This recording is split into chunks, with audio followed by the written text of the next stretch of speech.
Hello everybody, welcome to my YouTube channel Sandip Chandra এসবিএইচএস।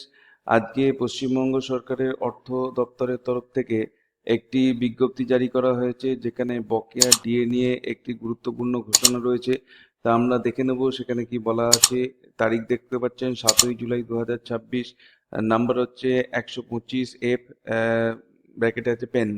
আচ্ছা, এটা দেওয়া হয়েছে রাইটার্স বিল্ডিং পেনশন শাখার তরফ থেকে। বিজ্ঞপ্তিতে কি বলা আছে, বিষয় হচ্ছে কেএমসি এলাকার ব্যাংকগুলি থেকে পেনশন বা পারিবারিক পেনশন প্রাপক রাজ্য সরকারি পেনশনভোগী বা পারিবারিক পেনশনভোগীদের রোপা 2009-এর অধীনে বকেয়া ডিআর এরিয়ার যেটা ডিয়ারনেস রিলিফ বলা হচ্ছে প্রদান করা হবে। সেই বিষয়ে বক্তব্য যেটা আছে সেটা দেখা যাচ্ছে, রাজ্য সরকারি পেনশনভোগী বা পারিবারিক পেনশনভোগীদের বকেয়া মহার্ঘ ত্রাণ ডিআর প্রদানের বিষয়ে রাজ্য সরকার গত 13/3/2026 তারিখের বিজ্ঞপ্তি নাম্বার 997F, ব্র্যাকেটে P2 এবং তৎসহ পঠিত 29 মার্চ 2026 তারিখের বিজ্ঞপ্তি নাম্বার 1909F P2 জারি করেছে। 2 নম্বর পয়েন্ট হচ্ছে, দেখা যাচ্ছে যে সংশ্লিষ্ট ব্যাংকগুলির কাছে সংরক্ষিত অতীতের পেনশন বিতরণের বিশদ বিবরণ উপলব্ধ না থাকার কারণে পৌর সংস্থা অর্থাৎ কেএমসি এলাকার বসবাসকারী পেনশনভোগীদের ডিআর এরিয়ার অনিষ্পন্ন অবস্থায় রয়েছে। পয়েন্ট নাম্বার 3, এখন ডিআর বকেয়া বিতরণ ত্বরান্বিত করতে এবং ব্যাংকগুলি থেকে অতীতের পেনশন বিতরণের প্রয়োজনীয় যাচাইকৃত বিবরণ প্রাপ্তির মধ্যবর্তী সময়ে পেনশনভোগীদের কিছুটা স্বস্তি প্রদানের লক্ষ্যে রাজ্য সরকার গত 13/3/2026 তারিখের বিজ্ঞপ্তি নাম্বার 997F, ব্র্যাকেটে P2 এর উপান্ত বা পেনাল্টিমেট অনুচ্ছেদের 5 নম্বর ধারার আংশিক সংশোধন পূর্বক, যা 29 মার্চ 2026 তারিখের বিজ্ঞপ্তি নাম্বার 1909F P2 সহ পঠিত কেএমসি এলাকার বিভিন্ন ব্যাংক থেকে পেনশন বা পারিবারিক পেনশন প্রাপক পেনশনভোগী অথবা পারিবারিক পেনশনভোগীদের জন্য 2008 থেকে 2019 সময়কালের আনুমানিক ডিআর বকেয়ার 50% অর্থ প্রদানের সিদ্ধান্ত গ্রহণ করেছে।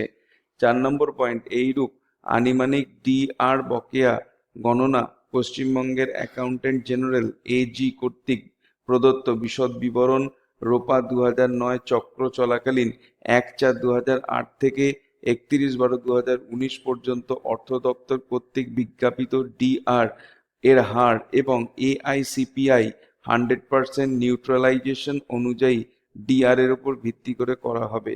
5 নম্বর পয়েন্ট, এই উদ্দেশ্যে রাজ্য সরকারের পক্ষ থেকে আইএফএমএস এর অধীনে একটি dedicated bank pension management portal তৈরি করা হয়েছে। সংশ্লিষ্ট ব্যাংকগুলি ব্যাংক পেনশন ম্যানেজমেন্ট পোর্টালে তাদের ব্যাংকের আওতাধীন পেনশনভোগী বা পারিবারিক পেনশনভোগীদের বিশদ বিবরণ যাচাই ও আপডেট করবে এবং তারপরে অবিলম্বে ব্যাংক পেনশন ম্যানেজমেন্ট পোর্টাল থেকে প্রাপ্ত হিসাব অনুযায়ী উপরোক্ত অর্থ কোনো বিলম্ব ছাড়াই পেনশনভোগী বা পারিবারিক পেনশনভোগীদের ব্যাংক অ্যাকাউন্টে বিতরণ করবে। 6 নম্বর পয়েন্ট, অধিকন্তু অবশিষ্ট বকেয়া ডিআর গণনা এবং সমস্ত যোগ্য পেনশনভোগী বা পারিবারিক পেনশনভোগীদের তা অনতিবিলম্বে বিতরণের জন্য ব্যাংকগুলি রোপা 2009 চক্র চলাকালীন 1/4/2008 থেকে 31/12/2019 পর্যন্ত যে কোনো মেয়াদের জন্য তাদের ব্যাংক দ্বারা পেনশনভোগী বা পারিবারিক পেনশনভোগীদের করা সমস্ত অতীতের পেনশন বিতরণের যাচাইকৃত বিশদ বিবরণ প্রদান করবে।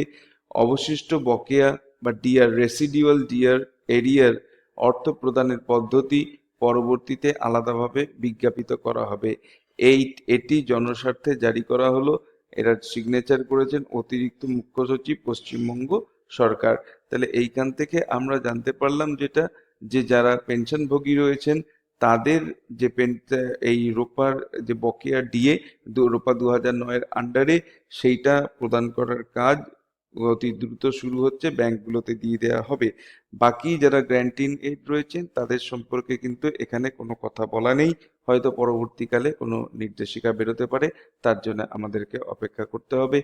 এই ছিল আজকের ভিডিওর বিষয়বস্তু। ভিডিওটি ভালো লাগলে অবশ্যই এটাকে একটা লাইক করুন। চ্যানেলে নতুন এসে থাকলে চ্যানেলকে সাবস্ক্রাইব করার সাথে সাথে পাশের বেল বাটনে প্রেস করুন, যাতে করে পরবর্তীকালে এই ধরনের ভিডিওর লিংক আপনারা সরাসরি পেতে পারেন। দেখা হবে নেক্সট ভিডিওতে। Till then, good bye and thank you.